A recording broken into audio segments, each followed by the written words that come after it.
Now, Rock Talk with Mitch Lafon. Welcome to Rock Talk with Mitch Lafon, featuring singer Glenn Hughes. And of course, Glenn is one of my favorite people on this entire planet. He is just such an incredible person, incredible frontman. He's got a love and passion for animals, dogs, cats, the whole thing, just like me. And it's terrific. I love having Glenn on the show. And of course, some of you may or may not know, but I got to meet Glenn thanks to Kevin DeBro of Quiet Riot. I was having this conversation years ago with Kevin, and he goes, "You know how Glenn blah, blah, blah." And I went, "No, I don't know how Glenn blah, blah, blah. I don't know Glenn." And he said, oh, well, we're going to have to change that. And so sometime around 2000, whatever it was, 2001, he introduced me to Glenn, and Glenn and I have exchanged emails since then, and we've spoken many times. And every time I do an interview with Glenn Hughes, it is compelling. He is a great storyteller. I mean, forget great vocalist and bass player and all. He's a great storyteller. And he's just so interesting and honest and upfront and the whole thing. And if you haven't checked out his book that he put out a few years ago, dude, go check that out, because that's a great read. Anyway, the band, the Dead Daisies, now with Glenn Hughes, have a new single out called Unspoken. Do yourself a favor, go check it out. It's available right here on the Rock Talk with Mitch Lafon feed. You can dial it up and pay attention and play it loud. And you know what? I just got to get into it. You can't go on and on and on about Glenn Hughes. All you got to do is listen to Glenn Hughes. So here he is, without further ado, the one, the only, the magnanimous, the affable, the everything that's nice in the world, Glenn Hughes. We are speaking with a singer, songwriter, vocalist, and all kinds of amazing things, Mr. Glenn Hughes. Bonjour, as we say in Montreal. Comment allez-vous? How are you? Good. If you insist, sir. Thank you. Nice to hear your voice. Yes, and it is always a pleasure to talk, but this time it is different because we've talked about Deep Purple in the past, and we've talked about your book, and we've talked about Black Sabbath. But this time we're focusing on a new project. You are going to you've done a new album with the Dead Daisies. Yes. New single is called Unspoken, out April 17th, if people didn't hear the news. Great album, great. So let's just talk about that, and then we'll get into the single and what that means. But sure. You know, you have this pedigree. You've done all that stuff. Use Thrall, one of the greatest albums ever made. The Dead Daisies approach you. Yeah, it is. And in fact, truthfully, I was having this conversation with former Guns N' Roses manager Alan Niven, yesterday or the day before, and we were talking about the California Jam because that anniversary just came up. And he goes, "Oh, Use Thrall, that is the greatest album ever." And I'm like, "Oh, okay." I'm like, "All right, Alan, I didn't know you would know that." But of course, why would he not know that, you know? But so sweet. Yeah. So let's. So sweet. But so the Dead Daisies, talk to me about this, because they've had singers rotated in and out. Sure. What made you decide to join the band? So let's go. And by the way, everyone, this is the first interview I've done as a member of the Dead Daisies. So Mitch is getting the exclusive here. So I'm glad you got it, Mitch. So what happened was, about a year ago, it was before Easter last year, I got a call from David Edwards, the manager of the Dead Daisies, asking if I'd like to take a meeting with David Lowy, guitar player of the Dead Daisies, as he was coming to Los Angeles. So we met at the Sunset Marquee, had a nice dinner and a conversation about where he wanted to go with the band as John and Marco were leaving, and would I be interested in coming on board, et cetera, et cetera. We had a good long talk about all of it. He wanted me to come in and write songs for the album and do what I do. I've been writing songs forever, as you know. It's one of the main things I do. I love to write songs. So I had a good think about it. It took me a couple of weeks to have a good old think, as I've been playing solo for so long, doing my own work and then going revisiting the Deep Purple catalog, as I have been for the last couple of years. And I thought it would be a great idea for me to do something different. And I love being in Black Country Communion. As you know, it's a band I absolutely thoroughly enjoy being in. So the band was off we couldn't tour. So, here I am thinking I need to do something else. And when David Lowy approached me and talked about what they wanted to do and how I could be used in the situation with my vocals and my playing and writing music, after a couple of weeks, I thought, yeah, I'll go to New York. And last May, I went to New York and we played and we got together and it sounded great. Sounds fantastic. So now we have this new single, Unspoken. Great song. I love the vibe. When you're making the album and then making this song, how much of it do you say to yourself, okay, I've got to be Glenn Hughes from Deep Purple and Black Sabbath, and it's got to, and how much of you says, you know what?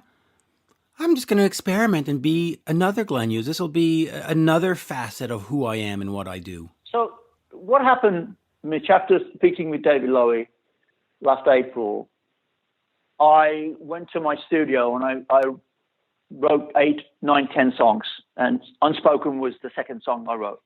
And, I was writing for the Dead Daisies. And David Lowy wanted me to keep in the ballpark of what the Dead Daisies were and where he felt the Dead Daisies wanted to go, if you will. So I took that into consideration a lot. And I thought, I started writing this music on Holy Ground as well. And I thought, we got to be playing this music and they've got a fan base. I respect their fan base, of course. And we wanted to make it sound like the Dead Daisies currently, like the new Dead Daisies, if you will. So that was the ambition. And I think we did it, Unspoken. I don't write about fiction. Since I got sober in 1991, I've been writing about facts and the human condition. So Unspoken most certainly is about letting go and walking through the fear and being able to breathe freely once again. And isn't it crazy or beautifully crazy? The songs I wrote for this album lyrically are, I think, it's where we are right now. It's kind of a premonition, but it's beautifully bizarre. It is. Okay, so I before I get on with more Dead Daisy stuff, you did mention the human condition. And so I just want to quickly ask you about that, because you, of course, have worked with Andrew Watt, who was in California Breed. He's done Post Malone. He's done Ozzy Osbourne. And he was recently diagnosed with this COVID-19. Yes. Have you spoken to him since then? And do you have any comments just about what's sort of going on in the world right now? And then, you have a guy that was in your band that's got it. Does that really drive it home where you go, oh, okay? No, Andrew was the first one of our friends that contacted this disease, and he's young. He's only 29. God bless him. And he was able to beat it, and I'm very happy that he has done. My feeling in general with this disease is, and I could go deep here, but I really believe the universe is speaking very loudly to us and clearly about lessons we must learn from this awful, horrendous disease here, about how we must understand about the animal abuse and the killing of animals in the Far East and what have you. And I've been a vegetarian since the late 80s, and Gabby and I have been vegans since 2016. So that's my spin on it. That's my spin on the whole situation, where it's coming from. The abuse of animals and the killing of animals and eating these animals and what have you. That's my spin, and I think a lot of people will feel the same way. I'm not going out of my way to offend anyone, but that's my feelings, So, as I am a songwriter, so this comes into my work, and I have written songs in the last 25 years about this stuff. So here we are now on the release of Holy Ground, which is the album, and the songs I wrote, some of it touches on, it's all spiritually inclined for me. It's very rock anthem stuff here, but all my work is about the human condition, about love, faith, and fear, and hope, and it's here right in front of us. And this time of our lives will be remembered, as you say, in the years to come. Our kids and will be talking about this to their children, and we have to stay together, and we will get through this. I know we will. Oh yeah, we will. Listen, we've gotten through everything through life: Spanish Inquisition, Spanish flu, World War I, Yes. World War II, Great Depression. I mean, Yes. we are a resilient being. And by the way, speaking of the whole spirituality, one of the beautiful things that has come out of the COVID-19, because there's been, of course, a lot of unemployment and devastation and death, which Yes. just tragic. But every so often you see on the news these scenes of the dolphins going through Venice or the camels on beaches, and I think it was Yes. Morocco or Egypt or whatever, and these goats in the Welsh town, and you just go, look at that.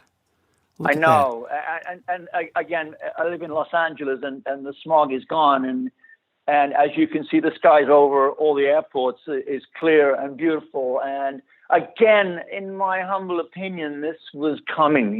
This was a time. This is, in my opinion, the Great Awakening. We've never been through anything like this in human history, in my opinion. I know 100 years ago we had Spanish flu and 50 million people died, et cetera, et cetera, et cetera. I know we've been through this, generations ago. But here we are now talking about this. It's happening. Who would have thought this war would come in this fashion? And here we are now, all buckling down and all really, really taking direction. I'd say 98% of the people are doing that. And, we have to stay home, and we have to do all we can to honor ourselves and honor each other, and bringing ourselves together with our families and et cetera, et cetera, et cetera. And again, being able to breathe, freely able to breathe on this planet, this beautiful, glorious, beautiful planet which we live on. Oh yeah, and it is. Well, how can I put this? It was an occasion for anarchy to rule, and people have come together, and that's another beautiful thing from what we're learning and going through. Because you would think, oh, it's all me for myself, and I'm not seeing that. At least not in Quebec, not in Canada. I'm not seeing that. I don't know how it is everywhere else, but I'm getting a sense it's pretty much global, that people are like, yeah, you know what? Let's just do this together. It's difficult, Mitch, because we all watch the CNN or Fox News or whatever you watch. You're going to get, for myself, I have to keep the TV off. It's something that it doesn't do us a lot of service looking at the TV all day long and looking at the numbers each day, and it serves us great not to do such things. I spend a lot of time in my garden outside or walking around my house and around the property in beautiful California. And again, I say this to all the people around the world, friends or not my friends, I've never met you, or we are all on the same playing field here, whether what you do in your life, whether you're a student, whether you're whatever you do as in your life, as a job. I hate the word job. Whatever you do as a career. How about your métier? How about that? Let's go French.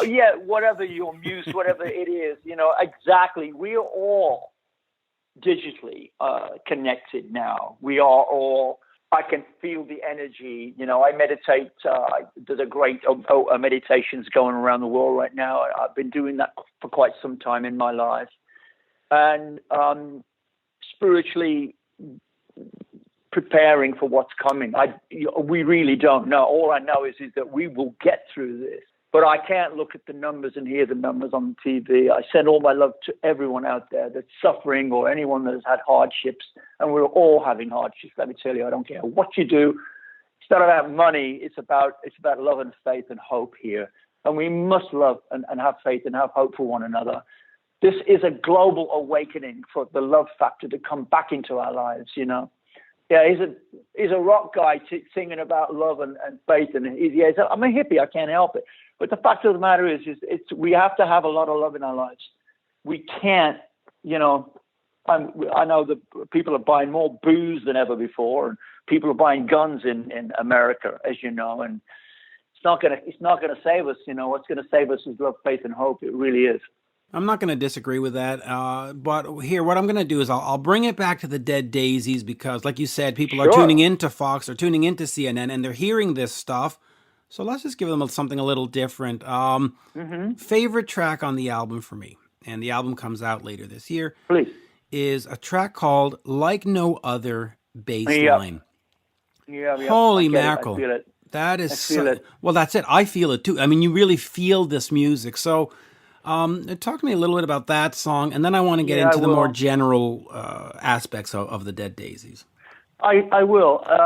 Just so you know, that Doug came over to my house, and I'd written 6 or 7 songs, and we demoed them in my house, and then I went over to his house the following week, and he had this vibe. It's a vibe of in F sharp, of kind of a groove, and I put my bass on, and we just started jamming this thing, and all it was basically a jam at his house. And then when we got in the studio with Dean and David and Doug and myself, we just started to jam on that groove. And then it was very prevalent that the bass was right out the front.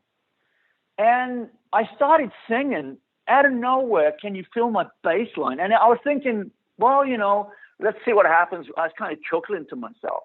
Then I heard, I did a rough, I always sing live in the studio when we're recording. And as I went back in the control room and listened to this, I'm going, something, this is kind of a really cool hook here, It's a very, it's a rock anthem, a very groove dance rock anthem, like nothing else right now. And this song took on a whole new attitude. And I think, if I may be so bold, this is what David Lowy wanted me to bring into the band, was something more current, if you will, something with groove, and that voice that I always talk about, that voice, where's he going to go with that voice? And where I go with that voice, I honestly don't know. It's just going to come out, and it's very raw. I don't sit behind a computer writing lyrics and lyrics and lyrics and lyrics for days and days and days. What I sing is coming right directly out of my heart and soul. And we have to, record it, and then I go back and rewrite it. And what you're hearing on Like No Other is pretty much as it was written in the moment. Wow. Pretty much written in the moment. Yeah, it's. I wish I had moments like that.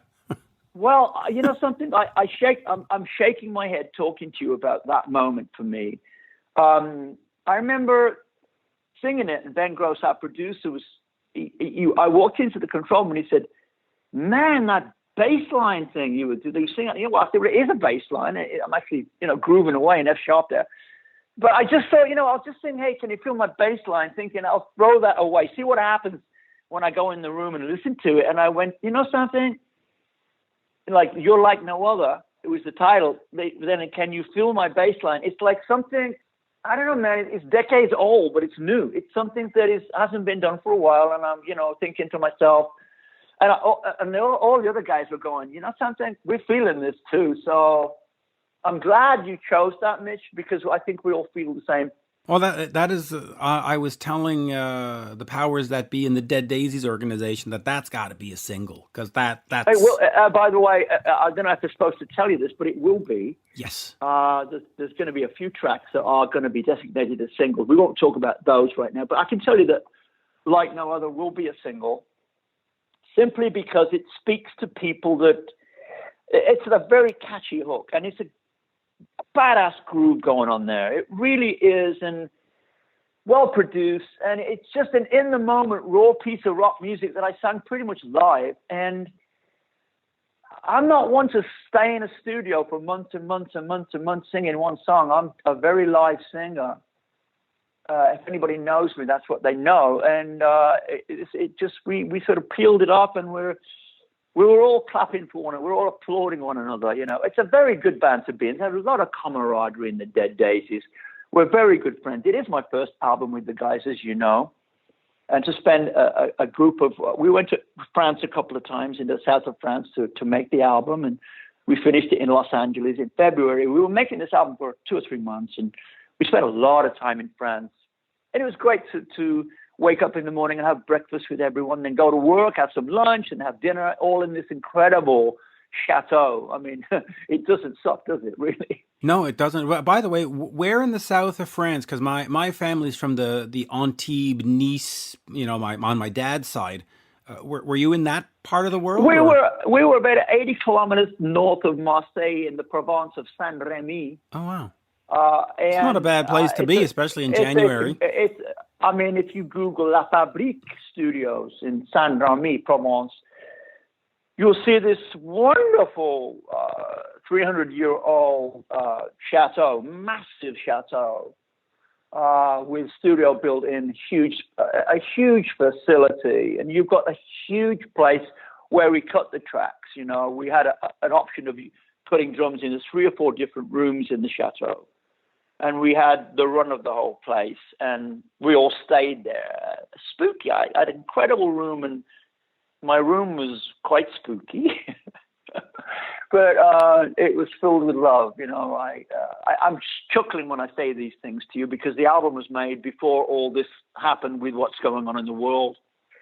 And this track, yeah, anyway, you were talking about Like No Other, and I have to agree with you. We all really do dig this track. Thank you, Mitch. Yeah, it's a great track. So, all right, let me ask you this. Since you mentioned groove and rhythm section, you have Deen Castronovo playing with you. He of course did Ozzy Osbourne's one of Ozzy's what was it? Osmosis is what he did. Yeah, he sings like a mother.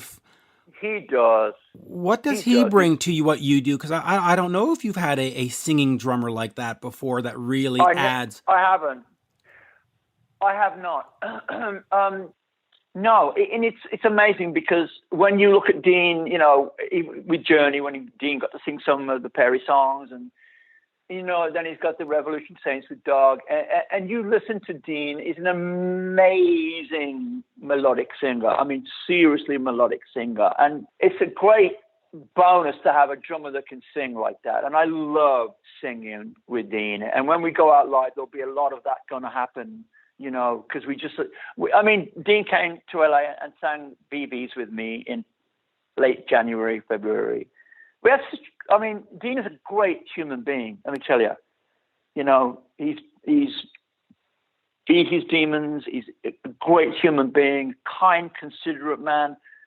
Love him to pieces, and what a beautiful energy he brings to the microphone. And his drumming on the album is absolutely incredible. Oh, it really is. And Deen is one of the people I think I talk to the most. We text each other all the time. He's as you said, he beat the demons, and he's very loyal, which is rare. Yeah, Deen is a kind, considerate man, generous to the core. As everybody is in the band, by the way. And Mitch, there are no mistakes in this universe. What's going on right now?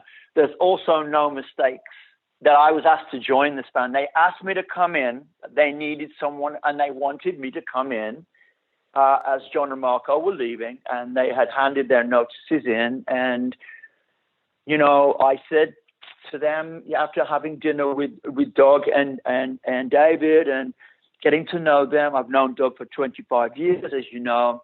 I wanted to be in this band. I wanted them to be I don't have any brothers and sisters, literally physically, but I do like to look at people as family members. You can't really choose friends when you in this industry sometimes because they come and go. So I wanted to be in a band that was high on camaraderie and a lot of love and laughter. I got to have a lot of laughter in my life. So when I went to New York to jam with them after my GH tour finished in, I think it was Michigan in early May of 2019, we went to SAR for 4 days and we got it going. And then we went into Sunset Sound in August to record Righteous Days, as you know. And now it started from there. It did. So, all right. So let's start wrapping this up. But I do have this question for you. What does touring with the Dead Daisies, once we're allowed, of course, what is that going to look like? Is it a night of all the Dead Daisies music? Is it you singing some and Deen singing some? Is it the best of Deep Purple? How do you sort of see the band moving forward, keeping your fan base happy, but also keeping the Dead Daisies fan base happy? I believe that in general, we are promoting a new piece of work. You know, we are. And I think, well, David Lowy said this is the best work he's ever done and the best work the Daisies have ever done. So the band in general, the management, feel that we have to go out there and promote this piece of work, this piece of art, if you will, as it's a very strong record for this marketplace at this time, I believe, although people aren't releasing albums. And by the way, we will release this album at some point. You can imagine we're sitting on this album. And I think when we got the touring situation, and it's difficult to talk about that right now because we don't know when it'll happen, but we are kind of penciling things in. And we will release the album when the time is appropriate, but we are ready to go whenever it's time. So, you know, as I say, I've known Doug for a long time, and Doug has worked in my band 5 years ago. We've traveled the world together. And I feel that this band will play a lot of new music. We will play some older songs to tip the hat. Some of the older songs, and we'll play a couple of cover songs. I think a couple of them will be from Purple, the bigger songs, you know. So it'll be a tip of the hat to a couple of things, you know. But in general, the Daisies will be going out promoting this new piece of work because I think we all feel that this album needs an incredible shot to get out there so people can hear it globally. I agree, and I will say I do hope, and you know, that Burn will be part of it, because Doug, when he played that with Whitesnake, was just smoking on guitar, and of course you're always smoking on the vocals, so that's a given. And well, I think bring in Deen Castronovo, and it's like, oh Jesus, that's going to be like Burn, you know, extra. I mean, I haven't been told what not to say, but I believe we will play Burn. I mean, Doug has played it with me, and he's played it with David, for many years, and we, you know, it's a song, you know, that. I think I played Burn with Black Country Communion. And people, you know, it's a song that is built into my system. I wrote that song with the guys in 1973, and it's one of those songs that you can pull off. It's a song that has got to be played correctly, and I think these guys can really pull it off. And you know, I know the way we play together that we are bombastic, you know, players as well. So. It's a pretty dangerous song to do, so I believe this band can cut it incredibly so. Oh, I believe so. And we'll finish with this. What does this mean in terms of you doing the tribute to, or not the celebration of Deep Purple, not a tribute? Mm-hmm. And you know, your last solo album, Resonate, was 2016. What does this mean for you, the solo artist, and you doing the celebration? Is that on hold for a couple of years, or is it sort of like, well, you know, a month this, a month that? You know, before this happened in February, what's going on in the world right now, the COVID-19, I was still getting offers to do touring the classic Purple songs all over the planet, you know.